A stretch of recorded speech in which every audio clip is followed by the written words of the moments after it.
I will tell you a thing about your new name, Stilgar said. The choice pleases us. Muad'Dib is wise in the ways of the desert. Muad'Dib creates his own water.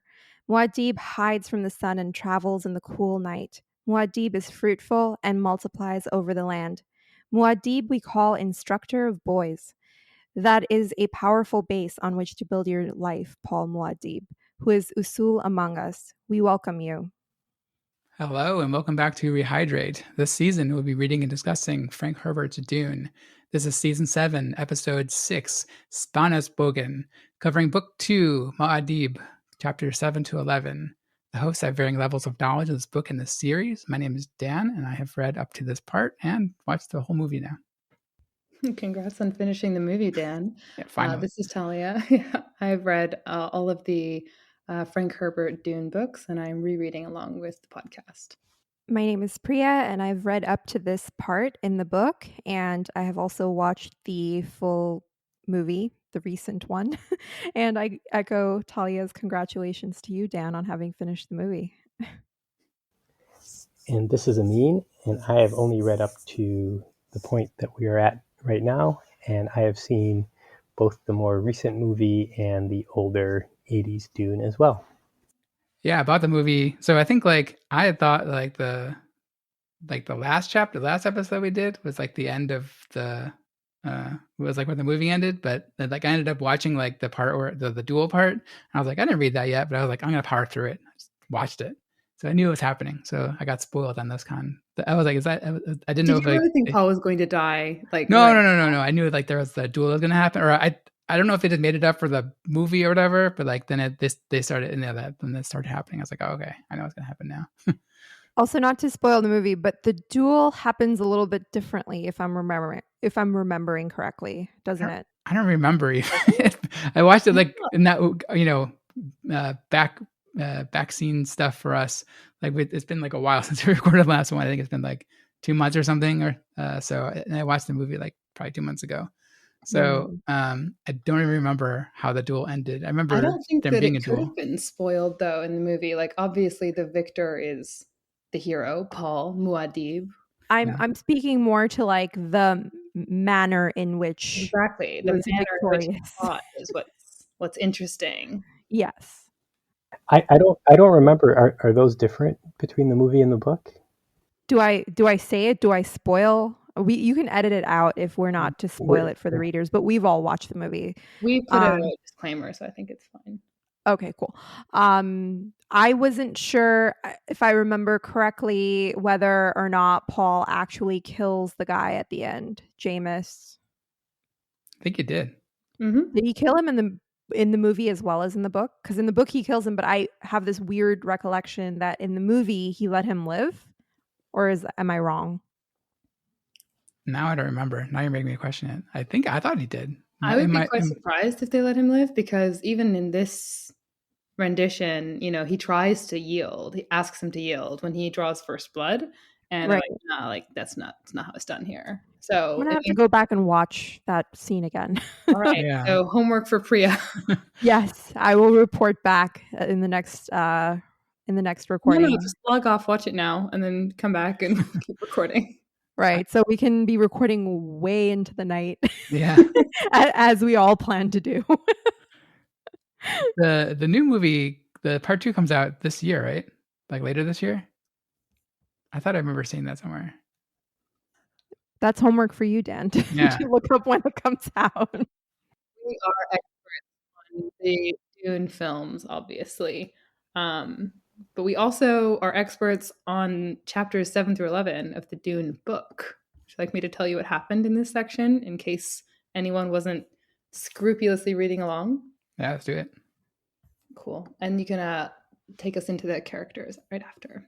Paul and Jessica awake outside their still tent and set out. A worm is summoned to the thumper Paul has placed, and they inadvertently set off drum sand and have to run to safety in a basin that is clearly man-made, full of plants. Paul and Jessica listen carefully for signs of life and see only a mouse. Despite their attention, the Fremen sneak up on the Atreides, revealing that they can surpass both Mentat awareness and Bene Gesserit training. Liet Kynes, semi-delirious and without a stillsuit, is wandering the desert. He chooses not to dig himself under the sand for heat protection because he smells the explosive potential of what he calls the pre-spice mass.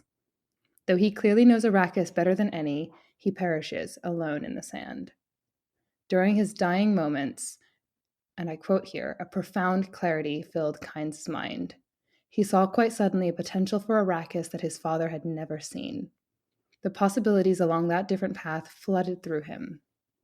No more terrible disaster could befall your people than for them to fall into the hands of a hero, his father said. Can follow up on that later. Paul and Jessica are recognized by Stilgar, who attended a ducal council and left with Duncan, Idaho. The Fremen have been primed to see the value in keeping them alive.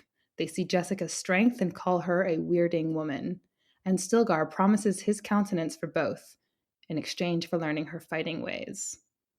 After their scuffle, Paul finally meets Cheney, the girl from his dreams.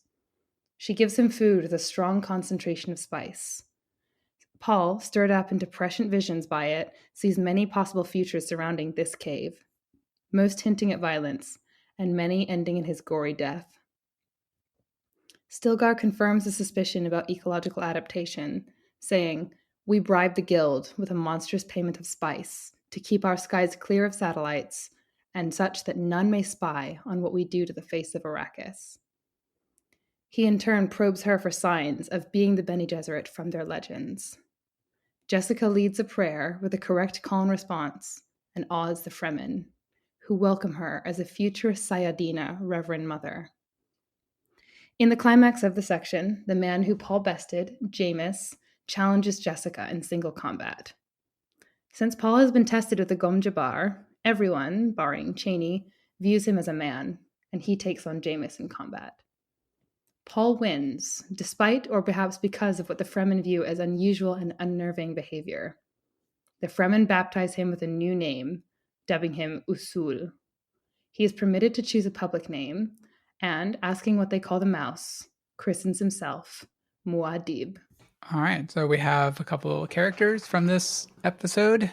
We have Stilgar, who we actually met before, but he is the more major character in this section, the Fremen chief of the Siege Tabar, or Tabor.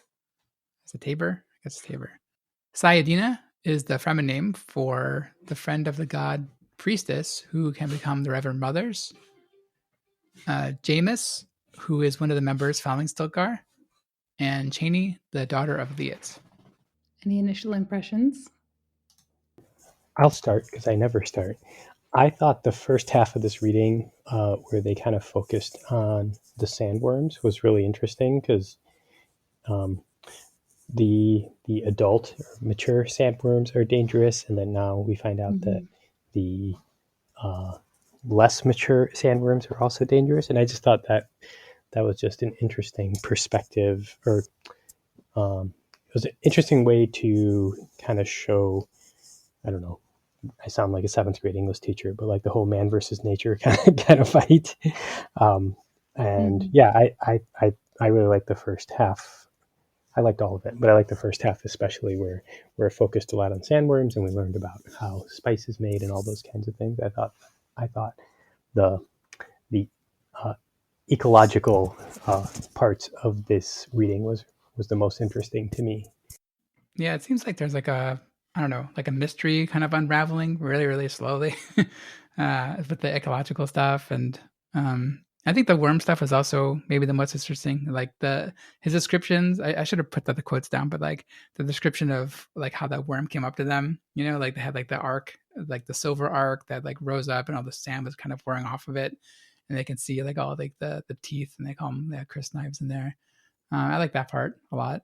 I have to agree with Amin. I do feel like not just your English teacher, but your seventh grade science teacher pointing to the Krebs cycle and talking about the way that we've clearly seen the relationship, not just between man and nature, but between the different stages of the sandworms. Like Paul is smelling and seeing the spice and can also see or smell or sense aldehydes and acids. So there's some chemical relationship that exists between, and it's tied into what Kynes and his father later discuss about planet-wide ecology.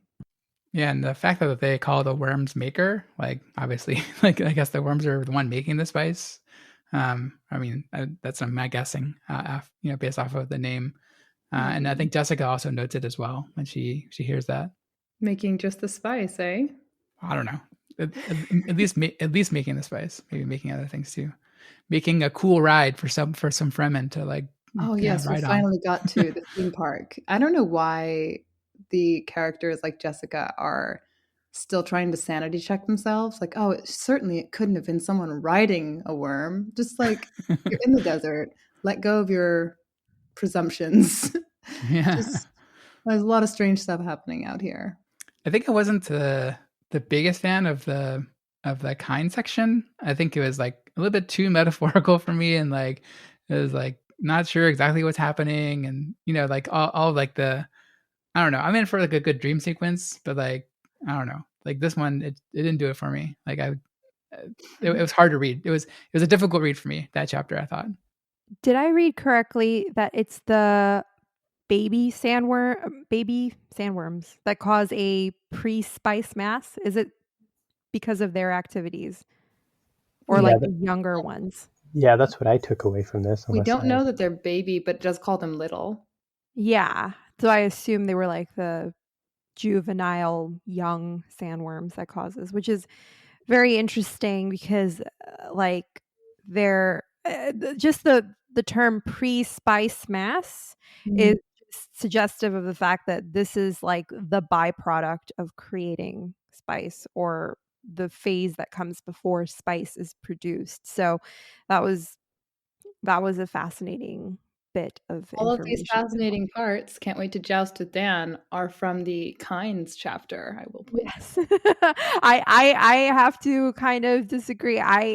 While I wasn't completely enamored with that chapter, I thought that it was interesting, and I enjoyed the back and forth, and of course the fact that this man is delirious and he is hallucinating his dead father, having a very intellectual and moral conversation with him, and at the same time this other part of his brain is like, just shut up and let me die in peace. And it's Mhm. quite it was quite a compelling read for me. Yeah, I have to agree with you. And that's evident to my co hosts because I wrote like 5 different quotes down in our discussions, and most of them are from this kind segment. But this moment where Liet is been released by the Harkonnens, and he's like the best Fremen ever. Like he could control a sandworm if he had his maker hooks. He knows better than the other Fremen what all the different smells of the desert mean. And yet, despite all of that, he dies like an off-worlder in the desert. And it brings to bear, I'm going to jump all over in the segment, what his father or didn't catch, I guess. He has this view, he comes to this epiphany that's different from what his father has been lecturing him on. Um, it says in the quote, then as his planet killed him, it occurred to Kynes that his father and all the other scientists were wrong, that the most persistent principles of the universe were accident and error. Like there's no reason that Kynes should be the one dying in the desert, but there's an accident, there's an error, and now he's subject to the same death as any off-worlder. These chance events have this significant impact on the course of history and many of these significant developments in the Dune universe. And I think Herbert is probing us to think about beyond his universe, in ours or others, that are the result of random occurrence, that knowledgeable and skilled individuals make mistakes, and those mistakes lead to tragedy or to breakthroughs or to discoveries. And I think it's very telling that this is all happening to him as the planetary ecologist is dying in the desert. Sad as it is, I really like Liet Kynes.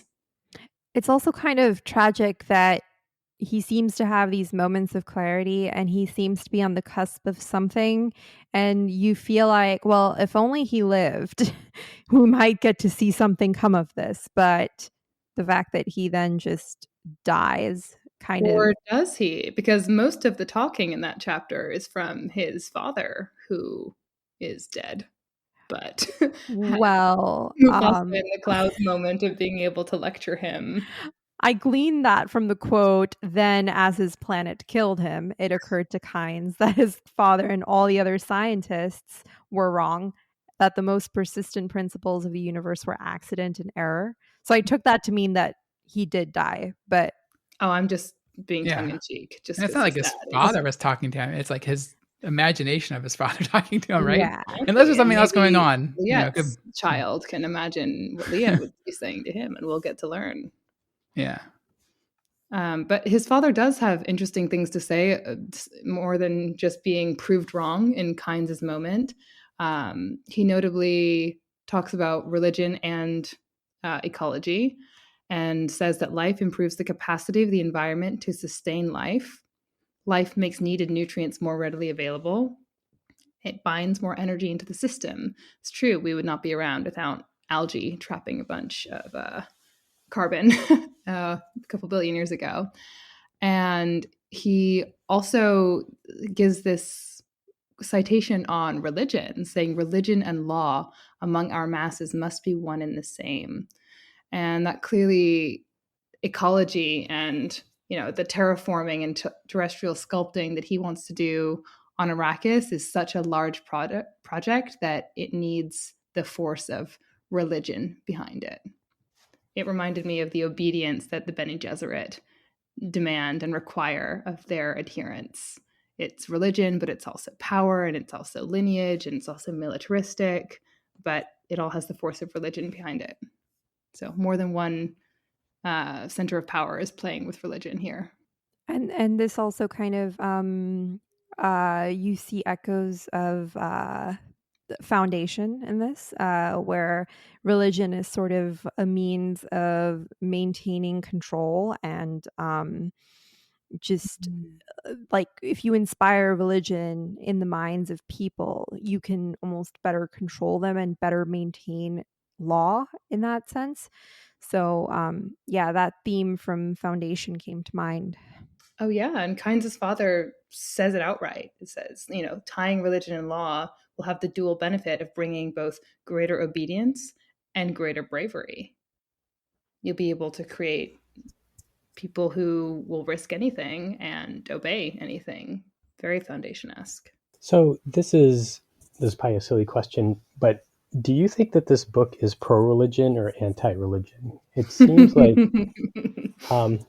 parts of it they're saying, well, religion is important for things to happen, but then also, just like in our world, religion also leads to a lot of bad things happening as well. And I can't tell what I can't tell what Frank Herbert's point of view on religion is. And I was wondering if any of you had an opinion. Are heroes a good thing, Amin? Well, I think Frank Herbert's opinion on that is summed up by the quote that I think you had already mentioned, that the worst thing that can happen is falling into the hands of a hero. I think he does want us to question this for ourselves a good deal, but he is portraying some of the means that religion uses to get to the ends of the Bene Gesserit, the ends of the Fremen. I don't see it as a sharp critique, more of one of or celebration. I see it more of exploration. Not to be too evasive about my answer. Oh no, that makes sense, because I didn't feel like he was solidly on either side of the fence either, but he religion does play a bigger part in this book. I'm not a huge science fiction reader, but it does play a bigger part in this book than other science fiction I've read. So I was just curious if Have you Well, I read think any like of Herbert's other works, like The White Plague? I have not. Maybe that's homework for all of us, because religion is portrayed as a pretty multifaceted aspect of human society. And it's other people who call his work science fiction. To me, I don't know if Herbert would call his books pure science fiction because of how much they engage with topics like this.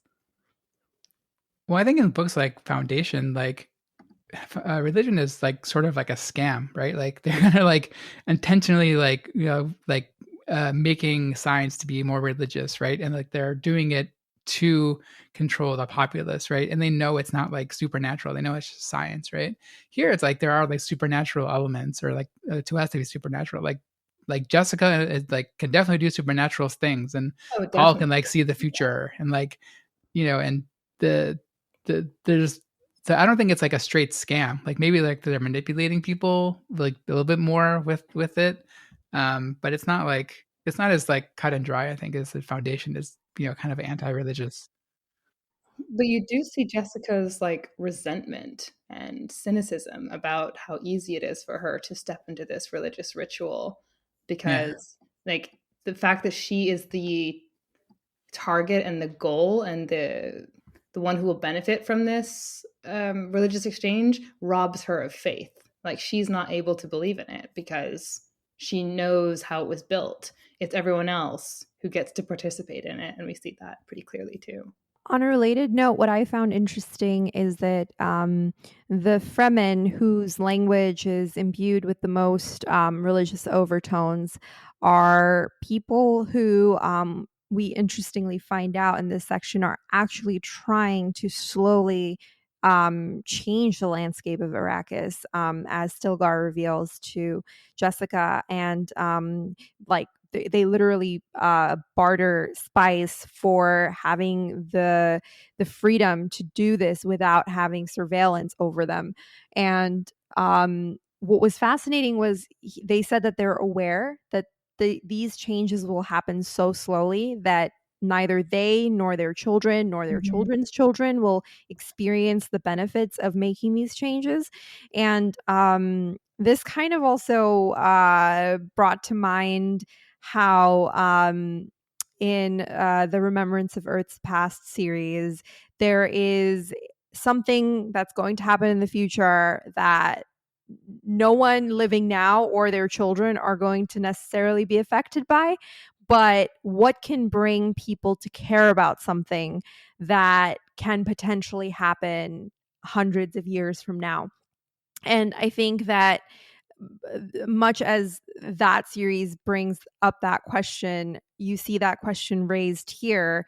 And because of the religious overtones that we see amongst the Fremen, you have to think that their belief in prophecies and these uh, ideas that are very much steeped in a sort of religion may be their motivator for wanting to care about what happens in the future and believe that there is a future where things can be better or different. But again, you see Jessica, the potential Sayadina, Reverend Mother of all these things, is hemmed in from enjoying any of the religious ecstasy of this prophecy. Like she can't participate because she just has to serve her duty. And you see that even when she's challenged by Jameis, she judges him, and we are confident in her assessment that she's like, I could take him. But she can't because that would it's not that she wouldn't be able to. The reason she can't take him is because it would interfere with how the legend is interpreted by the Fremen. She's hemmed in at every moment. Like imagine if in the story of Jesus, the Virgin Mary cold-cocked the innkeeper and demanded to stay. Like, yes, she probably could have gotten a place to stay, but that would pretty much interfere with the way that we view that particular story. And so she's, I feel like, more constrained in this section than we've ever seen before. is that because like she knows the stories are planted, like the all these prophecies, that she's able to like like call and response on that one thing? Yeah, that's what she is referencing as the Missionaria Protectiva. Yeah.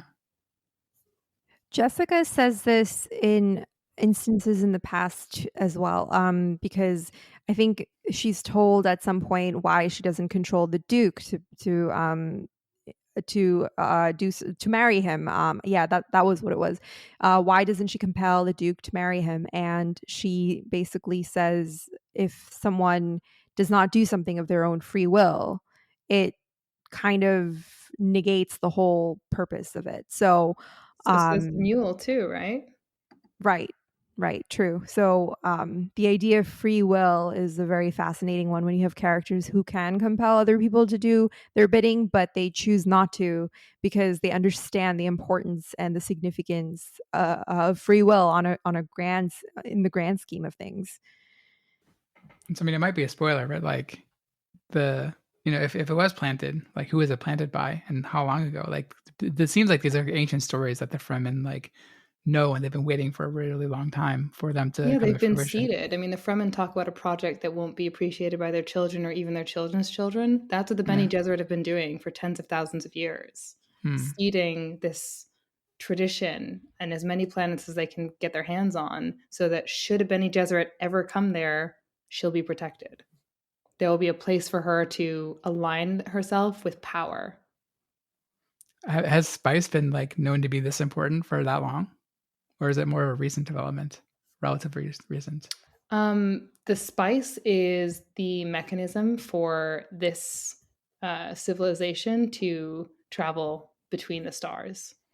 But like, how long has that been? Like, you know what I mean? Like, uh, I think all of the recorded history that we've seen, like the Orange Catholic Bible and the jihad, the Butlerian jihad, like all of that has only happened when spice has been known to be important. Yeah. yeah, because I mean, besides spice, like before the advent of spice, like this doesn't seem to be much of worth to this planet, right? Like people probably wouldn't care until they found the spice that does enable interstellar travel and that kind of thing.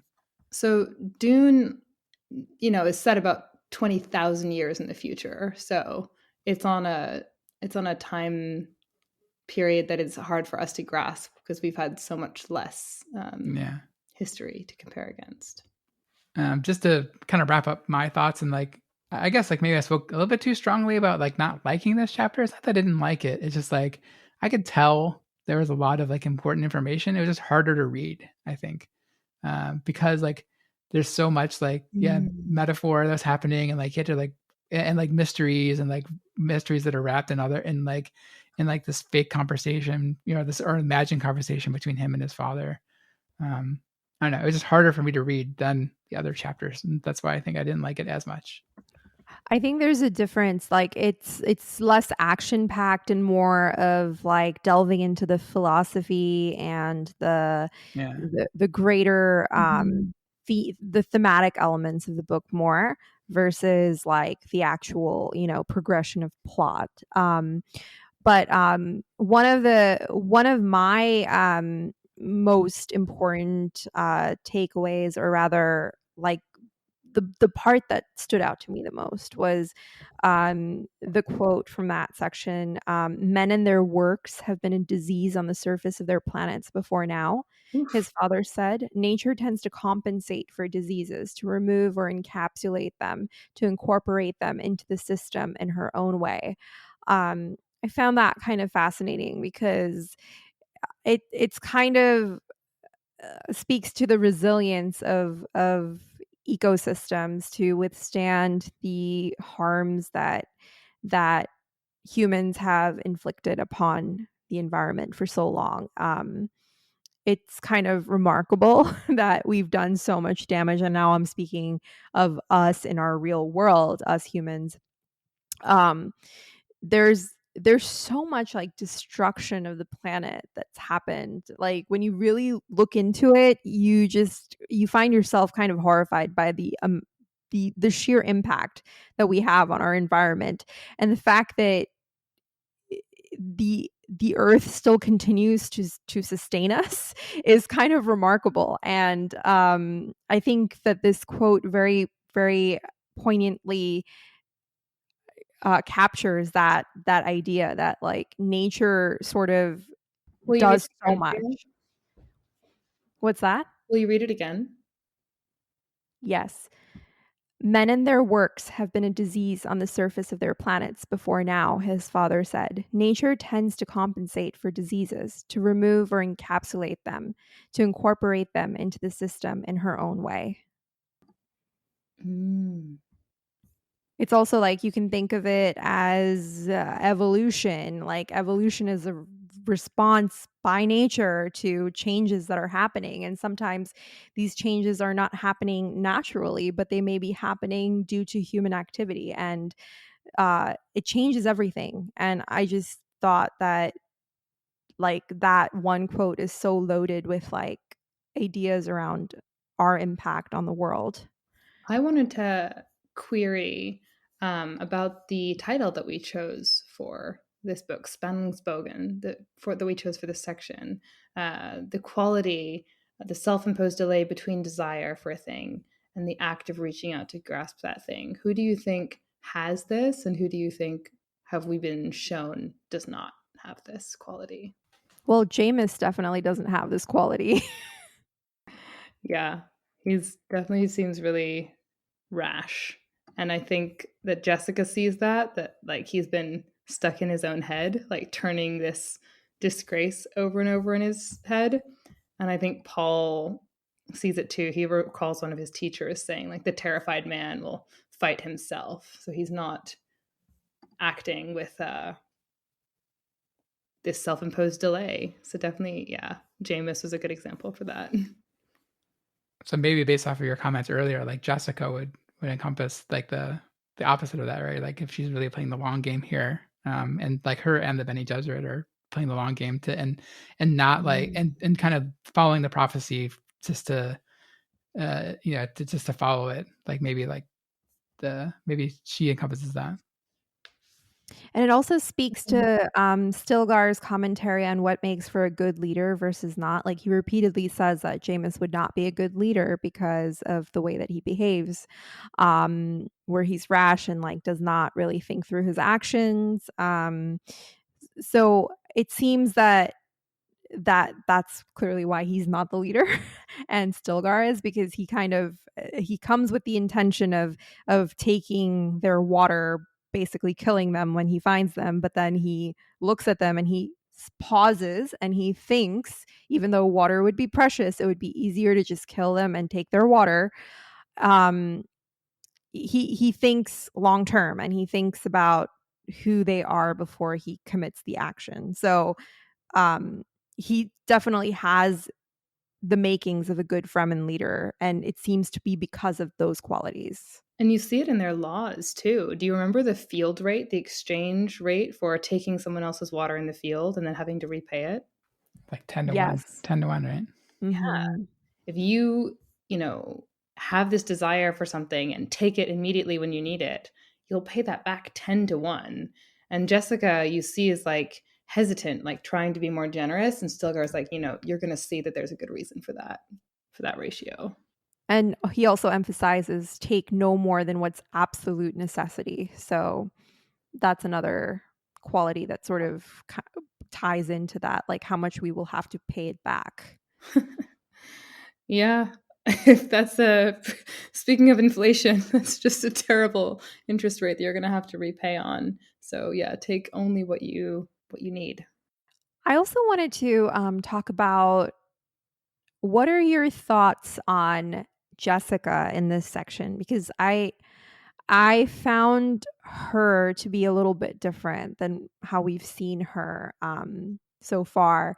And I think it's been over the chapters, what I've been noticing is sort of like a steady unraveling, but like more subtle, because on the surface, she's able to really control her actions, but her thoughts that you are privy to are not like are not what you'd expect every time from a Bene Gesserit. She has to repeatedly remind herself of her training and try to um calm herself, like her mind and her thoughts, and push them out of her head. So I was wondering if you guys also got that sense as you were reading. I was surprised by like her like physical prowess, like to be able to like best Stilgar, and then like really like take over that. Like it seemed like before she was more of like like controlling things mentally, rather than like straight like was she she like jukes him and like is able to like go over his back and like hold him or something. Um, so I thought that was pretty surprising. I don't know if I noticed any like her She big does change some in kind her. of Vulcan nerve pinch on him that Yeah. makes him stop, but I didn't get the sense that that was like very forceful or like required a lot of physics. I thought it was just like, here's a pressure point and then you're down, but who knows? I mean, I was thinking like, in the like earlier chapter, like Jessica like takes the guys out with like using the voice, right? Like And by tries again, you see in this segment, tries yeah. to like taunt Jameis and he catches. He's like, Yeah, yeah. I did like the part where like the still car like I talked to him. He's like, "Oh wait, no, you gotta stop. You you gotta gotta stop. stop right now.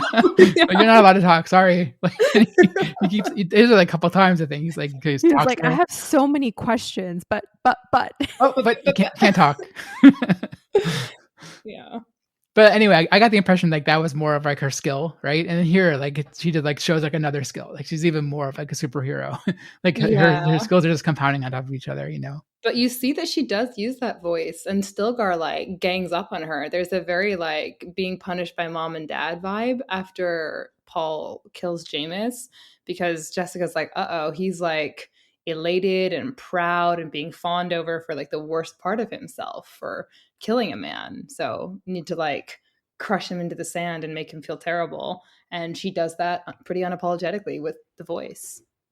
I think a good quote coming straight from Jessica's thoughts, her stream of consciousness that speaks to this is the mind can go either direction under stress, toward positive or toward negative, on or off. Think of it as a spectrum whose extremes are unconsciousness at the negative end and hyperconsciousness at the positive end. The way the mind will lean under stress is strongly influenced by training. And I found that fascinating because throughout the chapters after you read this, which is earlier on in the section, I believe, you do see her grappling with both these extremes in her own thinking. At least that is the sense that I got. And this training of which she speaks, it's not coming to her as instinctively anymore. She has to repeatedly remind herself.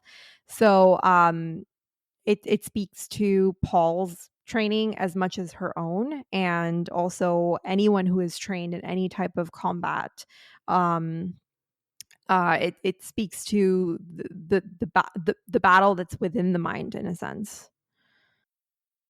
Yeah, and you see, I think in the parting words of one of the chapters that Jessica's noticing, like, okay, there's a party of 40, and how many of them are trained in military readiness? 40. Like, everyone who is out in the sietch is mentally and physically trained to fight, and as we see here, to kill, because they don't do this whole, like, touch football, single blood half measure. Also, do we talk about the fact that we find out that Fremen actually ride sandworms? Like, touch upon that. Yeah.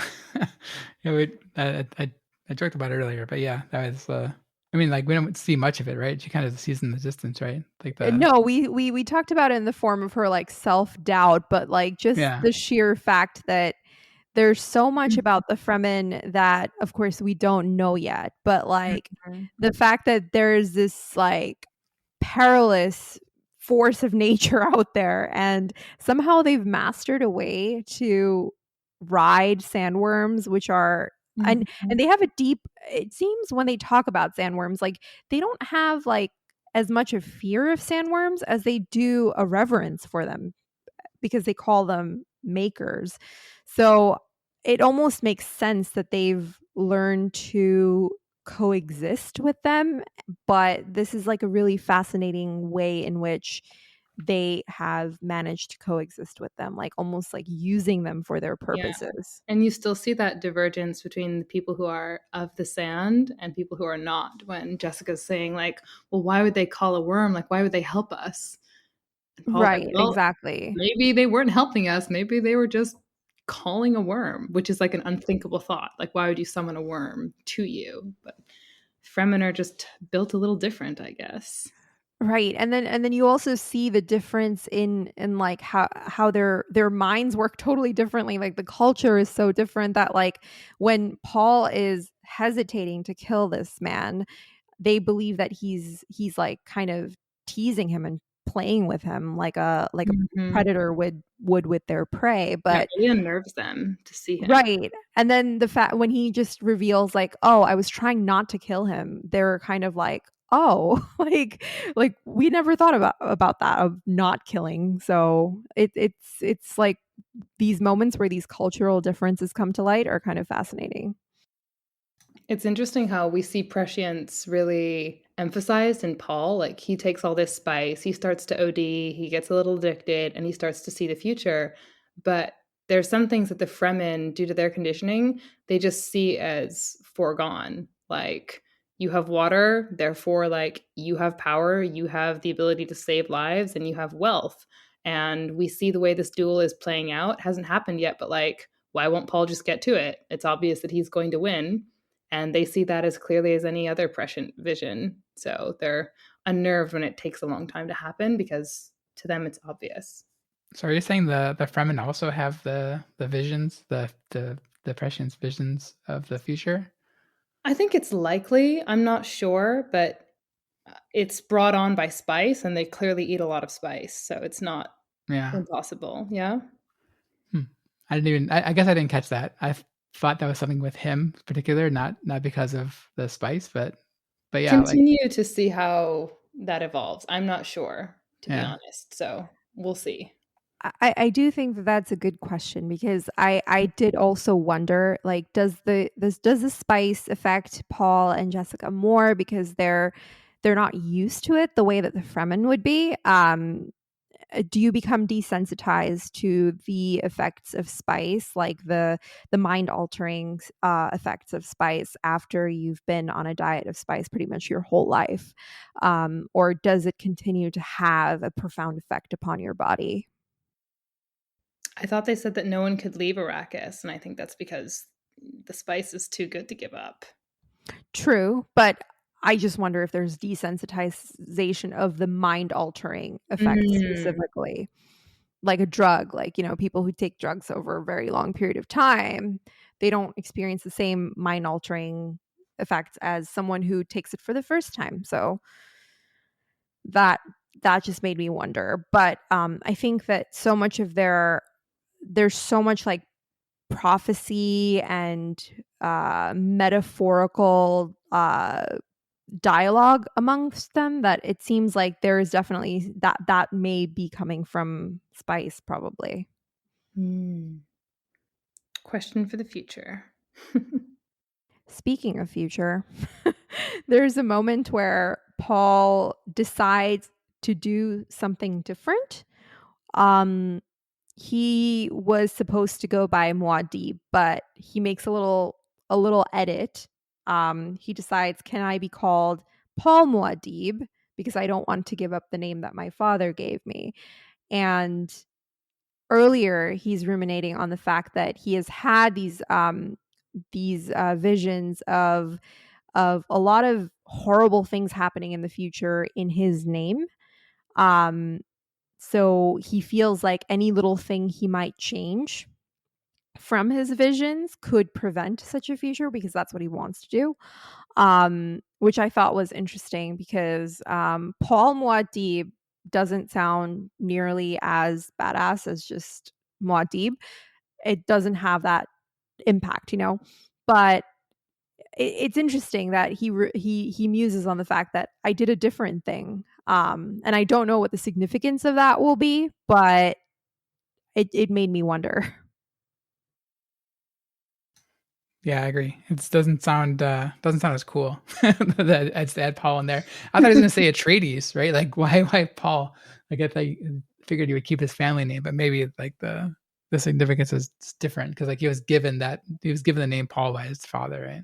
He chose to go the hyphenation route, but Yeah. Atreides A modern Muad'Dib, man. Yeah. modern man, Atreides Muad'Dib is a little bit, somehow it's not that many more letters, but it seems like more of a mouthful. But it sounds cooler. Rasul hyphen Lisan al Gaib hyphen Muad'Dib hyphen Atreides. The first. I think it's cute. Yeah, so what's the I guess the one thing I didn't catch is like why does he have to have two names? Like why is the Asul name so secret? Public key, private key, Dan, obviously. Like, is it only lemon? Like, is it really only like? Do the other people have multiple names? Like, what is Stilkar's name outside of Maybe he the doesn't trust you Siege? enough to tell you, Dan. Maybe.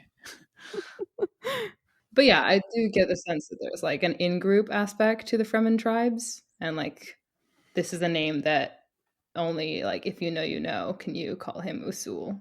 That's more intimate. Yeah. And I guess based off of that, it almost seemed like a secret code word that only people who are in the inn would know to call him. So it establishes like a bond of trust amongst them. So I thought that was kind of cool. I once got into a final club because I knew the name that was like not the public name, so I think it still has power. Okay. Did you guys have anything else, or like, there's a lot in here. I don't know if we kind of jumped around and covered everything. We didn't cover what Talia calls this section between Kynes and his father. We didn't cover that. Which part? I feel like I chatted about him and his dad. I think you had a name for this section, a very good name. I do imagine that Kynes' father also has the voice of James Earl Jones and speaks to him as maybe not a voice in the clouds because there's no clouds here, but maybe a voice in the dust clouds, like Mufasa speaks to Simba. A voice in the spice. A voice in the spice. There you go. Or the pre-spice mass bubbling up under the earth. Yeah, scary way to go. I think in the movie it's they couldn't help themselves from the drama and they have him just swallowed or have her just swallowed by a sandworm.